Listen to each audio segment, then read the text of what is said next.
Thank you. Hi all. It's good to hear you have similar challenges to us, the ones we had at Lambeth. So that's encouraging. I took a few notes as people were speaking. We'll try and address some of those issues as we go along. And I think at the beginning, one important thing was, I think Gartner said that by 2025 we'll have 175 zettabytes of data floating around. And to put that into some kind of context, 1 zettabyte is about equivalent to about 36 million hours of high definition video. So I think when I arrived at Lambeth, one of our key challenges was not getting our hands on more data, but actually making sense of less data, because we just couldn't process all of it. And there's a great team there, as I'm sure with all of you, and their time is precious. So what we had to do is really align a data strategy to business outcomes and to improving the lives of citizens. And I think there was a data strategy sort of in place, or an embryonic strategy in place. And we kind of stopped that because we didn't know what we were trying to achieve. So it's fine having rules on where data lives and how secure it should be and who we can share it with and who we can't and how to process it. But you have to link that to real business outcomes. So we went back to the drawing board. We spoke to many departments. Over time, we spoke to all the departments within the authority, and we worked out, their priorities, what were they trying to achieve, and how could we help them by delivering actionable insights. And I think one thing just to cover before we move on is that there are kind of 4 stages with data. And the first one is collection. So you have to work out, what data do you need? Do you have enough of it? Is it accessible? Is it accurate? Is it biased in some way that you can understand so that you can change that bias? And then the second part is kind of pre-processing. So we all know about collecting data, making sure it's not duplicated, making sure it's usable, and all that pre-processing. And we'll talk about that in a case study a little later. And then the third part is to create models or create predictions from the data. And then the last part is sharing that data with people that can benefit from it, but also making sure that they're educated enough to understand how to use the data. So we had lots of processes, and people were taking pretty graphs, and they looked great and they were interesting, but they weren't able to integrate those into what they were doing. So it was providing no benefit, and they weren't actionable insights that people could look at and make a difference with. So we had to say, time is too precious. We need to really cut that down and make sure that the data we're processing and providing is really useful for the people that consume it. And I think you've probably seen, as well as I have, so there was lots of talk about beautiful APIs and beautiful sort of input points and different ways of getting data, and it was all accessible and easy, and that just wasn't the case. So most of our data came from spreadsheets. Some of it was on just emails that were sent to us, and we had to somehow transcribe that into a format that we could use. And far too much of our time was spent getting data into a usable format rather than actually delivering insights from it. So we changed that, and we'll talk a little bit about how we built those structures as well. And I think the final thing there is, when we look at some of the graphs, we kind of stopped and took them all apart and said, for every chart, for every insight that we have, how can we use it? And if we don't have a way of using it today, we're going to put it to one side, and we can work out a way to use it later. But for now, let's focus only on those things that deliver value. So I'll switch here. So for anyone that doesn't know, just a little bit about Lambeth. So it's the largest in the London borough. It has a diverse population, more than 320,000 people. I think there are something like 153 different languages spoken in Lambeth. So it's really kind of diverse, and that's fantastic to see. And I think throughout the pandemic, what we saw was that, data, real-time data made such a big difference. But when we started, we just didn't know where to get it from. And I think we had feeds from NHS, DHSC, Public Health England, and other places. And it wasn't that we didn't have access to the data, but the data was different in many ways. So we had to find a single source of truth. And also what we found was that sometimes data from the NHS would would receive before data from Department of Health and Social Care, for example. So we were comparing like for like, but there was a time lag between them, and that could throw us off track a little as well. What we learned was to not to, the perfection is the enemy of progress. So what we learned was to deliver things really quickly, get things delivered, get feedback, and then continually improve on what we had. Because if we waited too long, people were shouting and screaming, and then when we delivered something, they said, well, that's not really what we asked for, or that doesn't, or now we can see what you've done, that doesn't help us. So delivering things very quickly and iterating is very, very important. So maybe the key statement that I make, that data is not information. So data is bits and bytes, it's a measurement, but we have to make sense of it. So what I've tried to do here is look at kind of where we started on our journey at Lambeth and kind of where we moved to, and we're still continuing that journey, and good things are still being done. So when I arrived with a set of different initiatives, and they all look fantastic and interesting, but almost immediately the pandemic struck and everything was diverted. So what happened was we had a kind of process where everyone collected every bit of data that they could. And we tried to answer questions without challenging them. So people would sometimes say, I really need this bit of information. But if we challenged them and said, how can you use it? Then there was no clear way forward. People thought every chart was valuable. But when I sat with people and said, what does this chart really mean to you? What is it telling you? Then quite often people didn't know. And that's not a criticism of any person at all. It's, the data team's responsibility to educate people and ensure they can use the data we provide them. Everything was shared with everyone, obviously with GDPR and other security protocols in place, but everyone shared data with everyone else. And it was kind of a statement of, look how much information we have. Look at these 500 charts that we produce on a weekly basis. So we had to cut through that somehow and get to the really important stuff.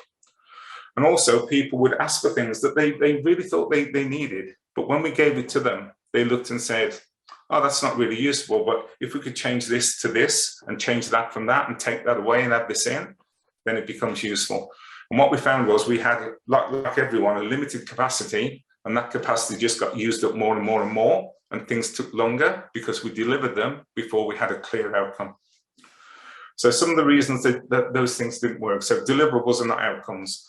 And I work in a software company, and I'm telling our guys this as well as our customers this all the time.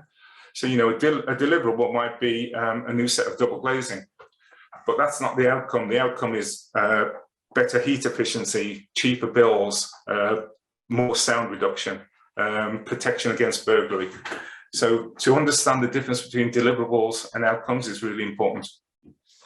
And then, as I've mentioned, just spending time on what's important so that we can push some things to one side and we can pick them up back up afterwards. We just need to understand and learn a little more before we do. And then the part about the education. So data is only interesting and only valuable if we can actually improve something. So I think the four things I mentioned at the beginning, collection, pre-processing, modeling, and then deployment, the first and the last are by far the most important. The middle two parts are still important. They're becoming more commoditized. Tools are getting better and stronger and more powerful, and we can do things more quickly. But still, sometimes, if you set up on the wrong journey or in the wrong direction, then you won't get the best benefit.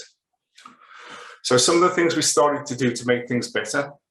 So this is the first quote on the right is Abraham Lincoln, apparently, who said, if I have 6 hours to chop down a tree, I'll spend the first 4 sharpening the axe. And I think this just says prepare well and really understand what you're trying to achieve. And I think an important thing there is we have to have metrics so we can measure progress. And sometimes metrics don't have to be hard numbers. It can be anecdotal, as long as 2 people agree, so that every time we meet, we can determine the progress that we're making, so that we all know we're heading in the right direction. Turning deliverables into outcomes. So this is about really asking why. I need double glazing. Why do you need it? And if we keep asking why, then hopefully we'll uncover the real insights and benefits that we can deliver. And then why was it better? Well, it was better because instead of focusing on delivering things, we focused on the value we were delivering. So start with the output, or start with the end in mind, and then we can trace back and say, okay, so this is a clear business goal. This is a valuable thing to do.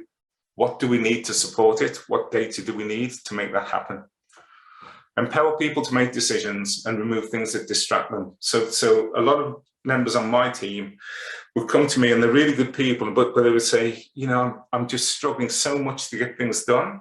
And part of that was because they said yes too often, when sometimes we should be a little more mindful.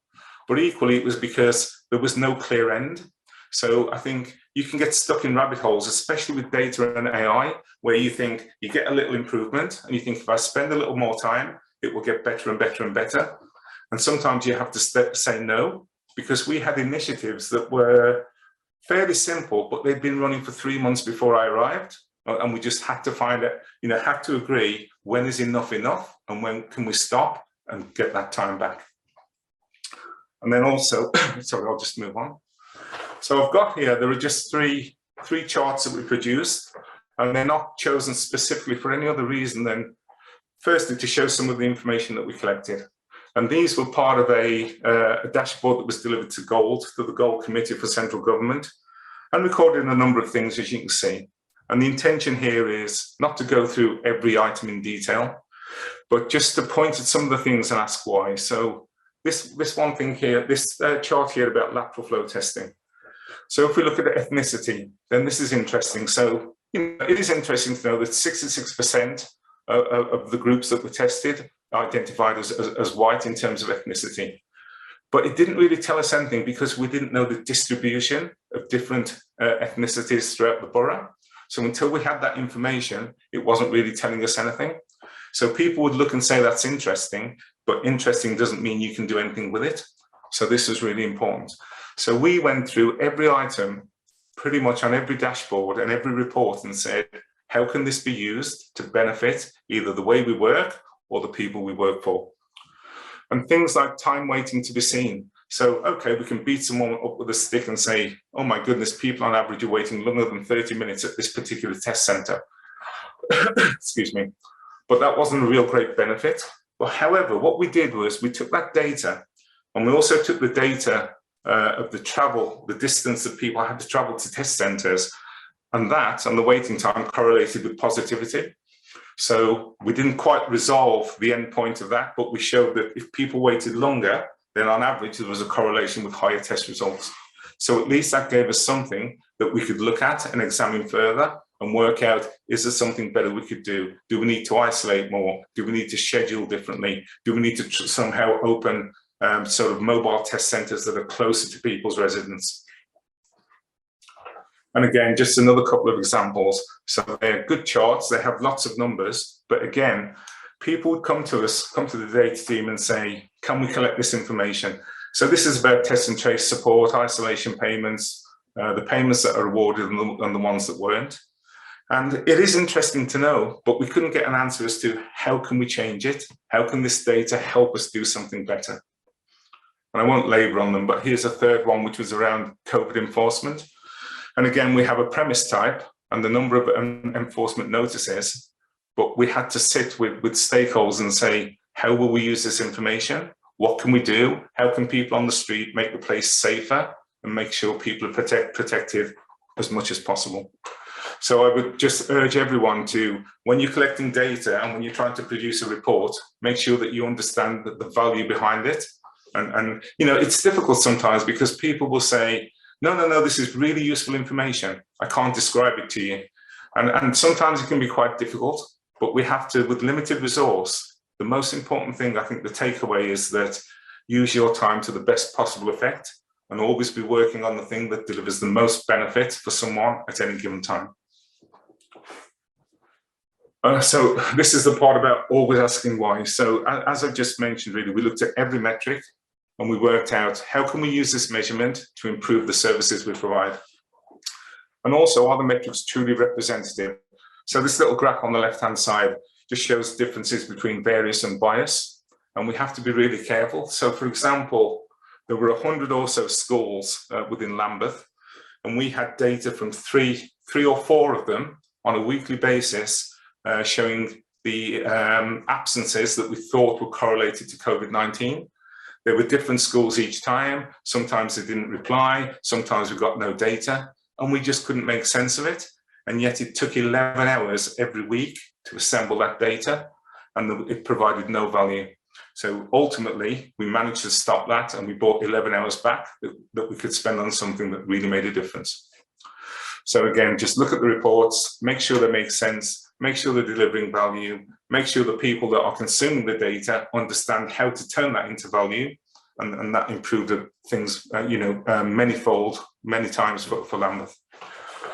And then we looked at, rather than the data strategy, because we'd stopped the data strategy because we didn't understand the business outcomes well enough, but we put 5 steps in place to kind of try and make sense of everything. So the first one, the need for speed, I stole. I just couldn't avoid that one. The need for focus, and we'll look at each one of these quickly in turn. The need for compromise, the need to deliver early and often, and the need for continual improvement.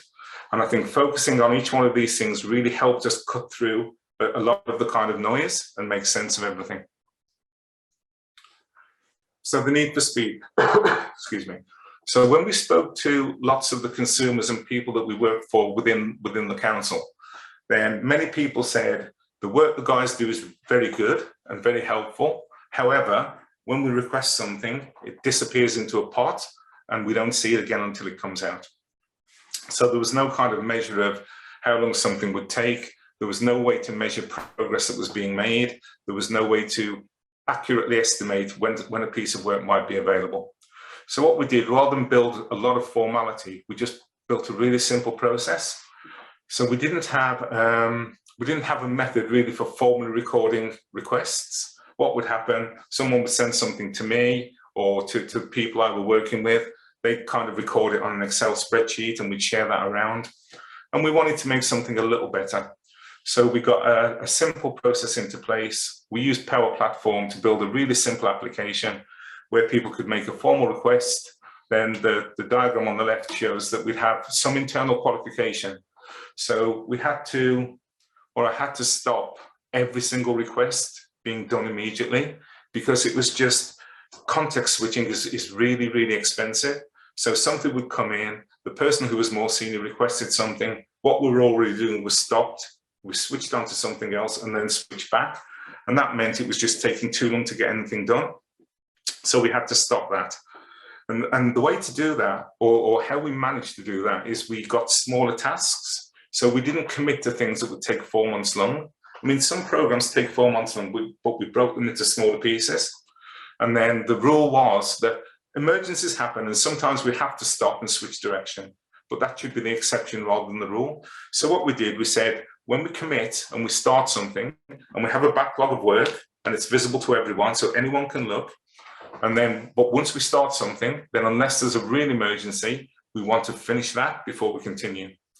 And if we realize partway through that there's something else that we may think is a little more important, unless it's absolutely critical, finish the piece of work, because then we get a tick in the box.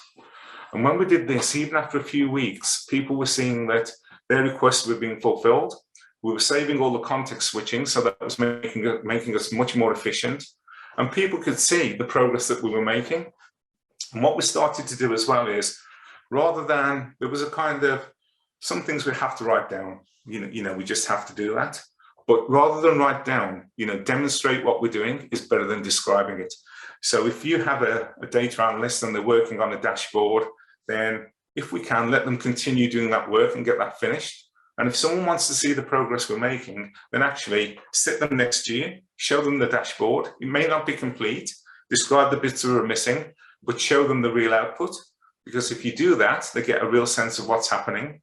They can give us feedback, which is the most valuable thing we can collect, so we can improve things going forward. And also it means that we don't have to stop what we're doing and then write it or draw it and write about it and then share a report. Just demonstrate what you have instead. Work in progress was an issue. So I got the guys to log things that they were currently doing or things that they'd started and hadn't completed, but only at a high level and not with much formality, because I didn't really want the list of things we were doing. I wanted to know how much work in progress we had. And it was phenomenal. It was astonishing. So one guy that worked in GIS, he came to me and said, Matt, there's 3 of us in the team. We're all busy. We're not overly busy, but we have 84 things in progress. And it's just ridiculous. Work in progress just kills everyone because you can't focus on anything.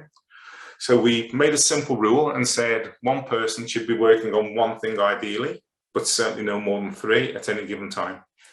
And this again, without anything else, just by limiting work, and other things were queued, and we had to manage stakeholder expectations because some things were queued and they're saying, well, it's been in the queue for 4 days.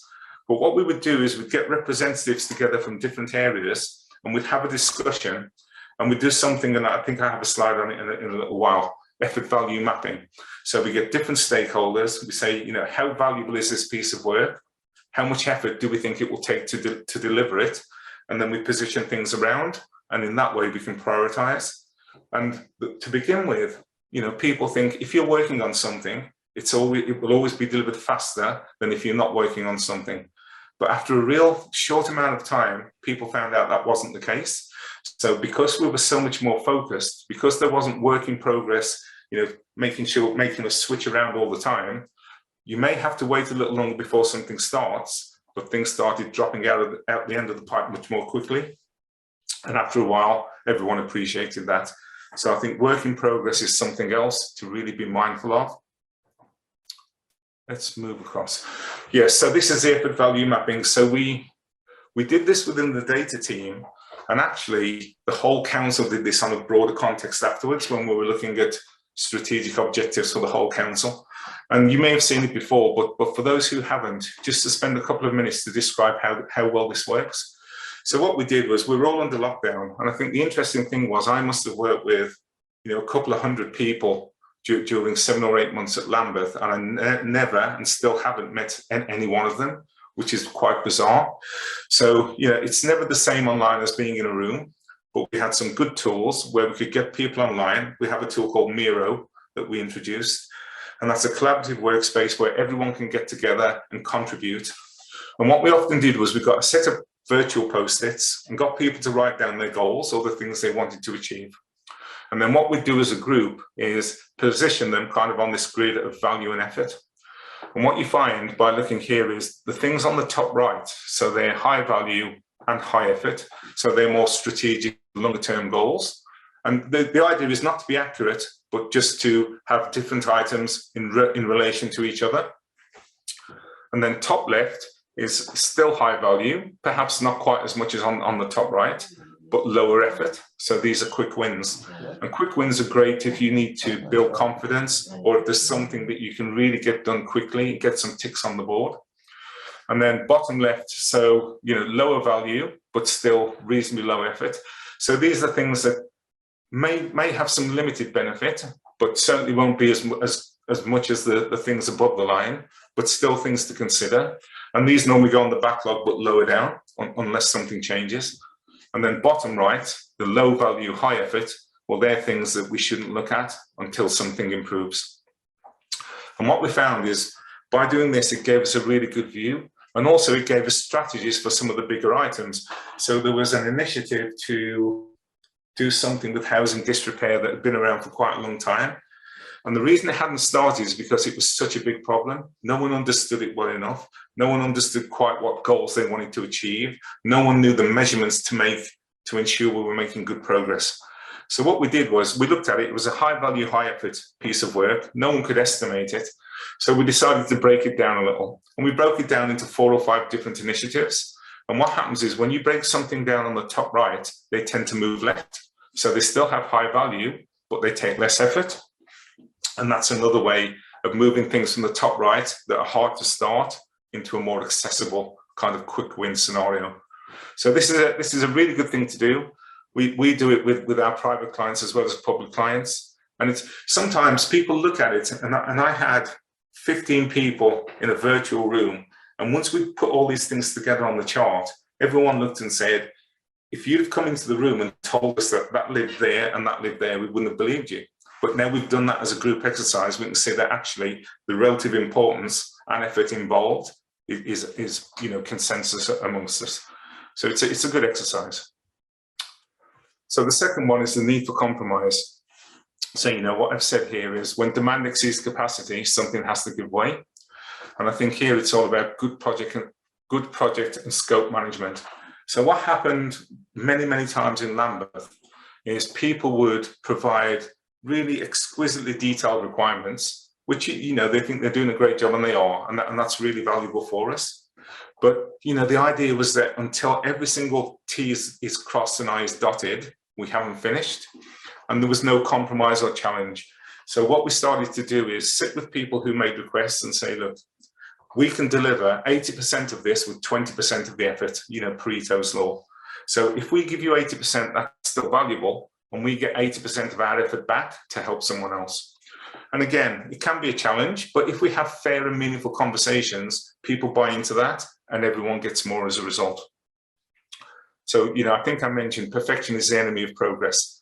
And we do, my company do this as well. We have many talented engineers and they're exceptionally good at what they do, but we have to keep challenging them and say, you know, don't be careless, don't do a bad job, but just think really hard about that extra mile. And unless it's absolutely essential, think about how we can compromise without limiting the end result.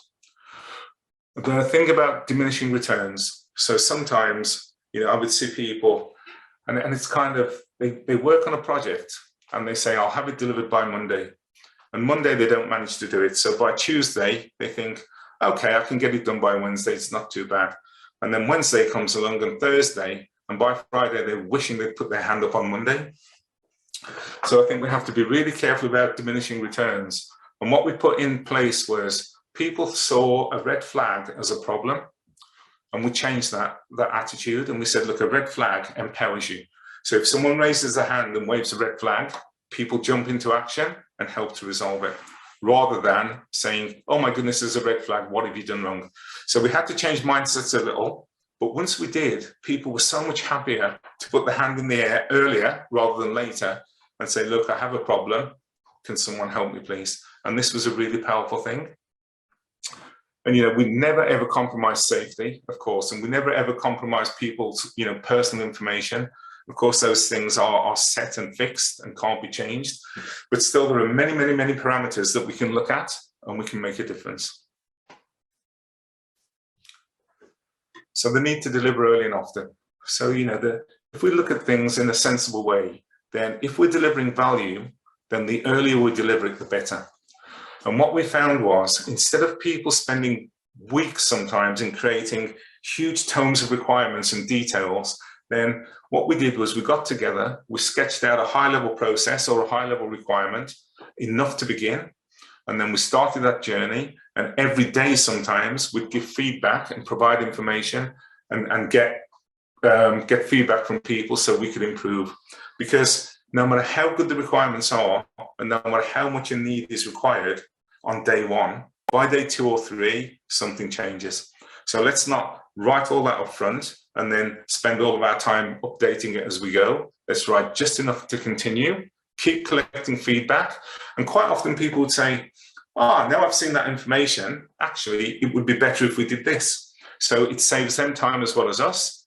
And we can make sure that as things change and as the environment changes, especially during a pandemic, you know, one day can be completely different to the next day. We weren't caught up in trying to review what we should have done on day one and changing all that around. We just got on with what was needed. So demonstrating things is really, really important. And by demonstration, what I mean is sometimes you can get a piece of paper and hand draw a chart and share it with someone, and that's enough. We don't have to finish something beforehand, but just make sure. And I used to draw charts and give them to people and say, you know, it's not a test, but please describe what this means to you and how this can help you. And when they did or didn't, we'd change the chart and the information and we'd turn it into something that really was valuable. And I think challenging is important. And, you know, with council, just as private enterprises, you know, there's a hierarchy and people are sometimes mindful of that hierarchy. But, you know, I think the thing is always be respectful, but equally, you know, you can challenge fairly as long as that's appropriate. And I think that was something as well that within Lambeth, not everyone was used to that. So it took a little bit of time, but we could see changes over time where people were much more eager and happy to challenge and to have a positive conversation about the things we were doing. And rather than people saying, no, that's what I asked for and that's what I want, they would open up a little, they would engage, they would take constructive feedback where it was appropriate, and that meant that everyone worked better together. So this was kind of a secondary piece, but it was fantastic to see these things in place, because what happened was people started talking to each other. And what we found, or what I found at the beginning, was we were looking at things like, how can we maybe predict the probability of someone becoming homeless, for example, but we only looked within housing. But once we saw these collaborations start sort of moving wider, then we go and talk to benefits, and we go and talk to all the departments. And the information they gave us was really valuable farther upstream. So we started breaking down the silos and working together, and the effects again were always positive. So the need for continuous improvement. So, you know, good leadership is not about telling people what to do. So really, one thing I used to do with a lot of our guys, so when we hired new project managers, and I would often go to Poland, we have a nearshore center in Poland, and say to the guys, you know, introduce yourself and what you do. And people would say, you know, I'm a project manager, and this is the team that works for me. And I would always say, well, actually, that's not quite right. You are the project manager, but you work for the team, not the other way around. So I think getting that attitude correct as well was a really good measure. And, you know, sometimes people were seeing a little bit like, you know, the data team is smart, but, you know, they just churn the numbers, and we're doing that. Not we're doing the real work, but we're just giving you the numbers, and you just have to put them into a format. And it wasn't a kind of peer-to-peer relationship. So we worked on that a little as well. And the way that we addressed it was we got people speaking to the people that they were delivering work for. So rather than have this, you know, I'm the gatekeeper, so everyone comes to me and asks me, and then I deploy it to the team, I got the teams to go out and talk. And they were doing this to some extent anyway, but get the guys and the people who were delivering to actually go and speak to their stakeholders and build a relationship. Because, you know, passing a request up a hierarchy and back down again takes time. And, you know, sometimes that message gets confusing, and we tried to cut that out as well. And then measuring progress. So, you know, Peter Drucker's famous, what gets measured gets managed. So we had to have, even if they were non-numerical, but we had to have metrics so that people could understand the progress we were making. It's really important, because when you make a request and someone makes a commitment to deliver it, then if you're not seeing progress, it always seems to take longer. So there was this thing about, oh my God, I've been waiting weeks for this to happen. And really, quite often it wasn't weeks, it may have been days, but time seems to stretch out when you can't see any visibility. So we kind of broke the walls down a little. And what we did was, rather than people sending requests all the time, how are we doing? People used to send me, you know, 10-minute or 15-minute meetings. But when I looked at the team's diary, you know, sometimes 70% of their day was update meetings, rather than actually delivering stuff that was valuable. So what we did was we put together a really simplistic way of measuring progress, and we published that, and part of that was automated, so that when people wanted to look, they could go and have a look without interrupting anyone on the team, so the team continued to deliver. So this was also a valuable thing to do. So a quick look at a case study. So we did many things throughout coronavirus. There was contact tracing, there was self-isolation payments, there was kind of the testing. But the one we look at here is surge testing. So I think the Delta variant was kind of at its highest. And so what we did was we started to identify potential areas of concern. And then we'll have a look at the next slide. But basically, it was a way of people being able to drop off tests in local communities and then collect them. Excuse me. And what happened was we had no digital system in place to do this. So I think we stopped people going to a stationer's and buying notepads and pens, because that was just too awful to consider. And we thought, we have 2 days, we have a project starting in 2 days' time. What can we do in 2 days to help people that are going to help with the surge testing? So if I just switch this chart. So, and I think a few people have mentioned, so at the top left, CV, so clinically extremely vulnerable people. So highly sensitive data, but we got this information, and also adult social care data. And then the globe on the bottom left is kind of the GIS department. We identified an area of concern, and what they did was build a boundary, and then listed all the residential and commercial properties within that boundary, so that we knew where we were visiting. And then the data processing part. So what we did was we were using Python a little, but we started using that a lot more to make sense of data, remove duplications, look at errors. And then there were two kind of exercises. So the top left was where we had an initial exercise of contacting the CEV people and making sure, because they were more vulnerable, making sure that they had the support they needed. And that went into a database. And the database was actually a Power Platform application. So what happened was we were able to, or the guys were able to, in one day, build a very simple application, but a very powerful and valuable application that we could deploy to tablet devices in local centres so people could walk the streets with tablets. And the first estimate we got, and we did the same with the bottom. So the bottom part was the kind of door-to-door people. So people had a tablet device, knocked the door. If anyone answered, if they didn't, we'd record it. If someone answered, do you want tests? How many do you need? Work out when you return to pick them up. Work out, ask if they needed any support in administering the test. So all these things were recorded. And the effort that we estimated was 2 or 3 weeks. And of course, we didn't have that time. But rather than wait 2 or 3 weeks, what we did was we deployed something in a couple of days, and it wasn't perfect, but it collected data. And then what we did was we got feedback from people on the street who would say, this is really valuable, but if we could have a Power BI report that just showed us the locations where they have the most kits still not collected, that would be really valuable. So a team leader out in the street could deploy members of their team to the areas that needed the most help. And then we had simple GIS maps that were kind of red and green to show the areas where people needed to focus. And this was a really valuable thing. And the most important thing was every single day, people were saying, well, you know, we're really grateful. And it sounds horrible that we keep making requests for changes, but we encourage that because that's the most important thing we can do.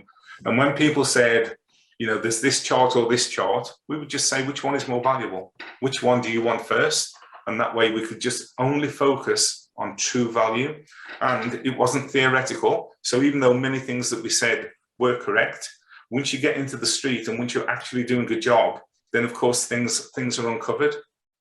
Things like people not being able to log into tablet devices. So we didn't have time to produce documents, but we created 2-minute videos and we put the videos onto the tablets. So when people pick them up, they could play the video and it would explain what needed to be done. And I think there's just a couple of slides to summarize some of the work we did. And we had kind of 10 principles that these are principles that I created for my company, but we shared them with Lambeth as well. You know, collaborate, don't compete. So always work with people rather than against them. And, you know, if you help them to get something done, of course, they'll repay the favor. Don't suffer in silence. I think I mentioned about waving a red flag is a sign of power, not a sign of weakness. Hand over rather than handing off. You know, spend time with people. Don't write a document. Don't write something that explains how someone should do something. Sit with them and let them make their own notes because they'll record the things that are important to them and it saves time. Avoid communication hierarchies. You know, we talked about if someone has an answer, talk to the person that has the answer. Don't talk to their boss or their boss's boss. Demonstrate rather than describe. Wherever appropriate, demonstrate something rather than spending time writing about it. And this saved us lots of time. Write this code. So we couldn't have, no matter how small a solution we built, we couldn't have done it with kind of what I call traditional coding. So we used Power Platform, which is low code, which allows you to build applications without writing any code. And this saved us lots and lots and lots of time. Don't separate business and technology. So a purely IT-driven approach often results in a solution looking for a problem. So what we did was every single request we aligned with a real tangible business outcome. Build teams, not superstars. So everyone has favorites and people get on better with some people than others. But, you know, the true benefit of a team is the team. So don't rely on one single person. And what we did, I had a number of guys who were really, really good at what they did, but they were so overworked because no one else could help them. So I actually stopped them and said, teach these people so they can support you. You know, and they were really worried. They said, but this is really high priority work and you're stopping me from doing it. And my answer is, yes, I am. But when there are 3 people that can do it, we'll catch up and we'll be in the clear before you know it. You don't expect technology to solve your business problems. So technology is a tool. It's not a solution. People provide solutions. So, for me, I would rather spend an extra hour in a room discussing the problem than actually sitting in isolation trying to implement the solution. And the final thing really is just share a single version of the truth. And this extends beyond data, but also to the way we're working, to the progress reports we're giving, and to the information that we're sharing with other people. And I think really that's 40 minutes, and it's a quick whistle-stop tour, but I think it covers some important things. I think when I left and I handed over, so I'm not with Lambeth right now, but we handed over to a new person that took on the team. And I spent another 2 weeks, making sure that the person understood exactly what we had in place, but without being prescriptive as well. So he'll come along, he'll have his own ideas, but the feedback we got was that it was a seamless transition, and Lambeth continued to do some of the great work that we began kind of at the start of the pandemic. So Nick, I'll hand back to you.